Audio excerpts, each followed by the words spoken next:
Hello and welcome to Toe to Toe Extra. I'm Andy Scott. I'm with Gary Logan and we've been joined by British middleweight contender Brad Rea. Brad, lovely to meet you.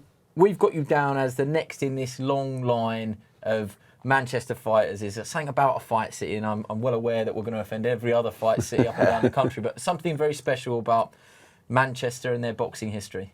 Yeah, 100%.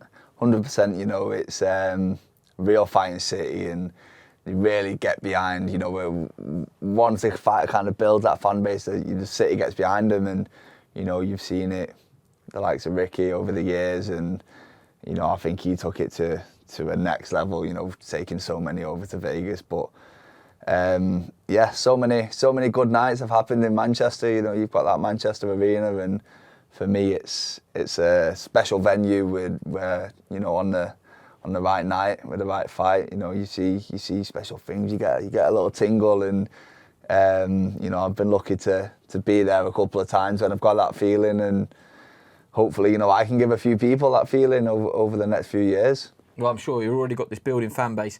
Let's get straight to it. So we've got some footage here from what we would call Manchester legends, and we just want you just to sort of talk through some of your memories of these guys. So you share a gym with him now, Ricky Hatton. Yeah. I mean, it's probably his most famous night against Costa Zoo. Yeah, and he never mentions it in the gym. Oh gosh, why wouldn't he though? It was a special night. Going into this fight, Chew was a favourite. A lot of people had Chew the favourite simply because of what he'd done in the past, the way that he'd taken out Zab Judah and the like, and the fact that Ricky just absolutely took that Chew big right and right on the point of the chin and just outlasted him and drained him. Yeah, it was just not going to be denied. Yeah, and then we got Gomez. About like not being denied. This was just an incredible fight. Michael Gomez, Alex Arthur.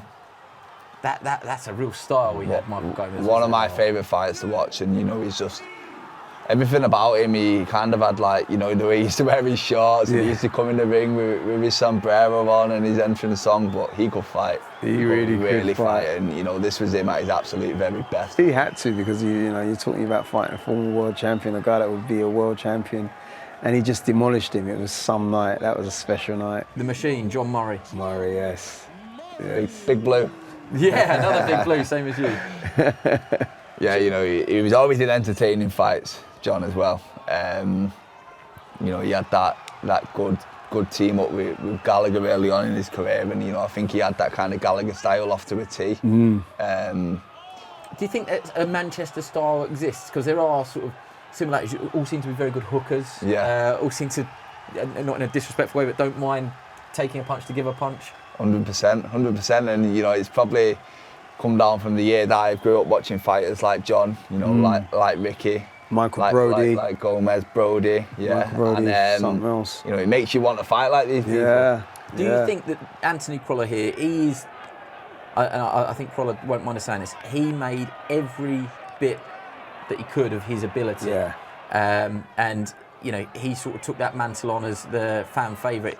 He's passing that mantle on to someone now. You know, do you hope you look at someone like Crolla and think, if he could do it, I could do it? 100%. You know, I followed Crolla from being the age of 12, you know, to when he won his British title, right up to world champion. And you know, I'm very lucky to kind of have him now where, you know, I can speak to him and you know, I can take little bits of knowledge from him, but fashion tips off him. I don't know about that one. But yeah, for Crolla for me was probably although Ricky was when I first got into boxing and was probably the first fighter that I really started following. Crolla is the fighter for me, which, you know, I probably look up to the most, and I probably aspire to be like the most. And you know, I think if I can accomplish as a percentage of what he's done, I'll be happy. And the fact that, you know, people are talking about me potentially being in the mix with these fighters in a couple of years with the likes of, you know, you Crollas, you Rickies, and, you know, it means a lot. But one thing with all them as well, you know, is they're not just known for what they've done inside the ring, are they? You outside, they're quality guys. Yeah, they're all characters, they're all quality, you know, guys, down to earth, and I think, you know, hopefully I can try and carry that on. We're going to get pelters, aren't we? Because there's a number of people we could have put in that montage. Yeah. Jamie Moore, Pat Andy Barrett. Farnell, Yeah, Pat Barrett, you know. Michael Brodie. Yeah, What is it Michael about- Brodie and Moore. I mean, out of all of those, no disrespect to all of them, they were probably two of the most exciting fights Manchester's ever seen. Yeah, Jamie Moore was my Yeah, Jamie Moore, Ryan Rhodes, Jamie Moore, Michael Moore, Robinson. Macklin. Oh, You know, Jamie Moore, Macklin. Macklin. You know, Oh, he's just like honestly, my head's tingling. Around the corner for me. My yeah, head's when I go tingling past. just at those fights that he was in. You know, oh gosh, Jamie Moore, Gary Logan.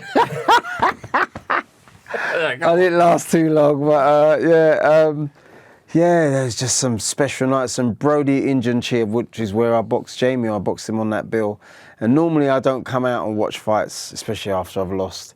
And I watched Brodie against Injun Chi, and they took lumps out of each other in one of the fights of that decade for sure. You know. That Manchester crowd, let's leave it on that. I don't want to upset any other fan bases, but you had some brilliant nights in Belfast and stuff like that. But there is something about the Manchester Arena, and I don't know what it is. You try and tell me. Presumably you've seen bands there, you've seen boxing matches there. Whether it's how the arena is built, whether it's its location in the city centre, I don't know. Whether it's because you can go straight out to a nightclub afterwards, or maybe it's just because Manchester fans are passionate. Maybe that one. But All of the above. all of the above. I just wonder, you've had that thing of that crowning night that you've walked down that ramp in front of your hometown crowd, all the tickets that you've sold, and you've had a brilliant one-punch knockout against Craig McCarthy. What is that like? To do that. I will never know. So try if you can. What is that like? It's honestly, I couldn't explain how much that night kind of meant to me, and like I said, it was a dream night, and I've said before, on the right night, with the right opponent at the right time, whatever, you get the feeling in the air, and the arena makes noises that That you've not heard before. When Bros put Frotch over in that first round, I have never ever heard a noise like it in my life. And when Calvert, so that fight week, I was back and forth. When Calvert walked to the ring, that entrance, I was like, he's going to smash him. I knew he was going to win just because I got that feeling. I got that Manchester Arena feeling. And it's something special, and you can't explain it. You've just got to go and witness it. And I've witnessed it before there, and hopefully, I'm gonna, like I said before, make people witness it, make people have that feeling, and that's why the people, need to get behind me and come and watch me fight and start backing me, because I'm gonna bring some exciting nights to Manchester, hopefully. You've been there, seen it, and done it. That last one on Brad, he's an up and coming prospect. He's doing all the right things. What's your advice for a man in his shoes at the moment? You seem very approachable. You seem very funny. And you're doing all the right things at the moment. What's your advice to Brad moving forward? You have been there, seen it, and done it. All I can say is keep doing all the right things. All the things that you've achieved. Keep doing all the things that have helped you achieve success to this time. Keep your team tight. Don't listen to any outsiders. Don't get distracted. From a physical preparation point of view and a mental preparation, whatever you've done that's helped you prepare mentally for fights, keep doing that. And if anything you think can enhance it, and whilst keeping that same circle, that's all the advice I can give you. Appreciate every day, because it goes. I was going to say, surely enjoy it. It's got to be. Enjoy it every day, but enjoy the grind. It's hard to enjoy the grind when you're hurting. It's hard to enjoy, but the winning is so much better. And you know that. You've experienced it. But keep your team tight.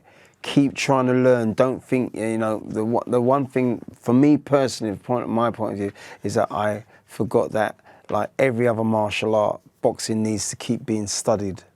And that's what I would say to you. Keep studying the game. Don't think you know it all. Keep watching fighters.